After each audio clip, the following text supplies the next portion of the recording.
பல ஆண்களை ஏமாற்றி திருமணம் செய்த கல்யாணராணி சத்யாவிற்கு ஜாமீன் கிடைத்ததாக அண்மை செய்தியாக பார்த்துக் கொண்டிருக்கிறோம். இதுகுறித்து கூடுதல் விவரங்களுடன் இணைகிறார் எமது தலைமை செய்தியாளர் சிவா. வணக்கம் சிவா, உங்களுடைய கூடுதல் விவரங்களை சொல்லுங்க.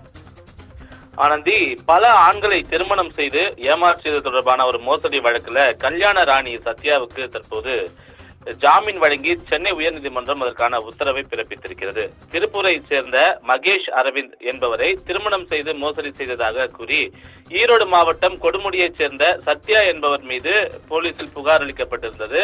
புகாரில் தாராபுரம் அனைத்து மகளிர் காவல்துறை வழக்கு பதிவு செய்து விசாரணை மேற்கொண்டு வரக்கூடிய நிலையில தலைமறைவாக இருந்த சத்யாவை கடந்த 2 மாதங்களுக்கு முன்பு புதுச்சேரியில் வைத்து போலீசார் கைது செய்திருந்தனர். இந்த நிலையில்தான் சத்யா ஜாமீன் கோரி உயர்நீதிமன்றத்தில் ஒரு மனு தாக்கலை செய்திருந்தார். இந்த மனு மீதான விசாரணை இன்று பட்டியலிடப்பட்டிருந்த நிலையில் இந்த விசாரணைக்கு எடுத்துக்கொள்ளும் போது கைது செய்யப்பட்டு 60 நாட்கள் ஆகியும் கூட காவல்துறை தன் மீதான குற்றப்பத்திரிகையை தாக்கல் செய்யவில்லை. எனவே இதனை கருத்தில் கொண்டு எனக்கு ஜாமீன் வழங்க வேண்டும் என்று சத்யா தரப்பிலிருந்து மனுவில் குறிப்பிடப்பட்டிருந்தது.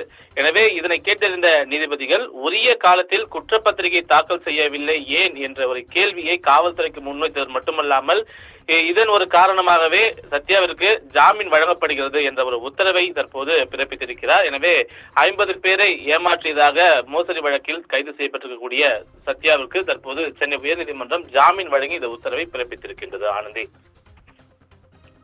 உங்களுடைய விவரங்களுக்கு நன்றி சிவா.